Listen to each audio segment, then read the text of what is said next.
আমাৰ দাদা সুস্থ কৰি ঘৰলৈ ঘূৰাই আনক নহলে আমি ছোৱালী তিনিজনীয়ে কেনেকৈ চলিম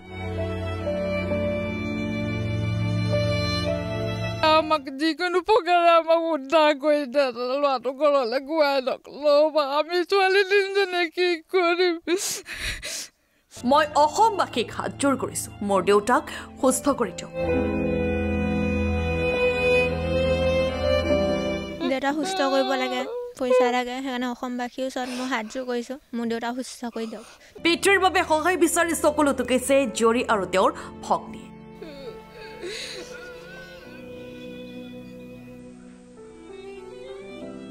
শাক-পাচলি বিক্ৰী কৰি কোনোমতে পৰিয়াল পোহপাল দিছিল ঘৰখনৰ একমাত্ৰ উপাৰ্জনকাৰী ৰাতুল বৰাই দাদাই বগা চাইকেল লৈ কষ্ট কৰি বাৰী শাক-পাচলি বেছি আমাক পোহপাল দি আছিলে শাক-পাচলি লৈ ওলাই যাওঁতে এটা দুৰ্ঘটনাত পতিত হৈ সংকটজনক অৱস্থাত তেওঁ চিকিৎসাধীন হৈ আছে ডিব্ৰুগড়ত পানী গালে গৈছিলে পানী গৈ পৰা ঘৰলৈ এনেকৈ কচিঙত সোমাই আহোঁতে টাউনৰ পৰা এহাল আহি পিনি ফন্দে মাৰি দিছে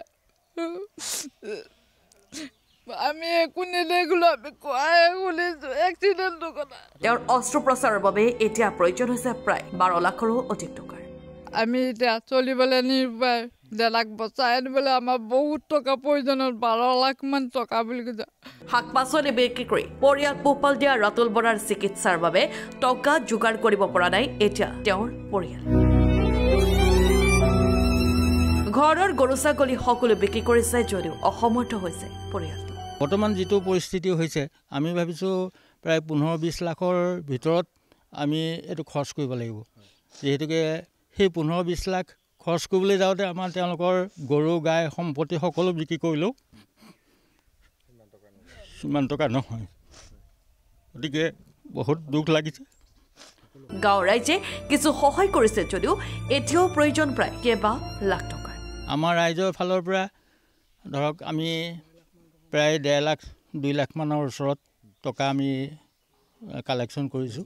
যি পাইছে আৰু কোনোবাই 10,000 কোনোবাই 5,000 কোনোবাই 2,000 এনেধৰণে কালেকশ্যন কৰিছে এতিয়া ৰাতুল বৰাৰ কন্যা আৰু ভগ্নীৰ সমূহ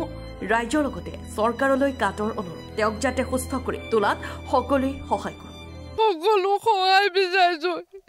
অসম চৰকাৰ আমাৰ হেমন্ত মামায়েও আমাক যাতে আমাক পোহৰটো বাট ভৱিষ্যতৰ পোহৰৰ বাট দেখুৱাই দিয়ক তো সেইকাৰণে মই তোমালোকক বহুতকে কৈছোঁ যিমান যত আছে মোক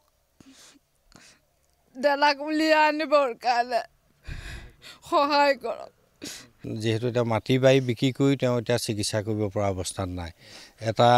শকত পৰিমাণৰ তেওঁক আৰ্থিক অনুদানৰ এতিয়া প্ৰয়োজন হৈছে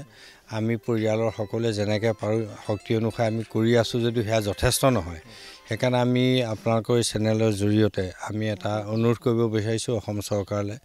সন্মানীয় মুখ্যমন্ত্ৰী হেমন্ত বিশ্ব শৰ্মা ডাঙৰীয়াই যাতে এটা আমাৰ বিধায়কৰ জৰিয়তে বা আমাৰ সংসদৰ জৰিয়তে তেওঁলোকে এটা আৰ্থিক অনুদান যদি দি আমাৰ এই ব্যক্তিজনক যদি ভালকৈ আনিব পৰা যায় তেতিয়াহ'লে এই ব্যক্তিজনৰ পৰিয়ালটো অন্তত ৰক্ষা পৰিব সহায়ৰ বাবে যোগাযোগ কৰক 70860738886 নম্বৰত ব্যুৰ ৰিপৰ্ট লখিমপুৰ টুডে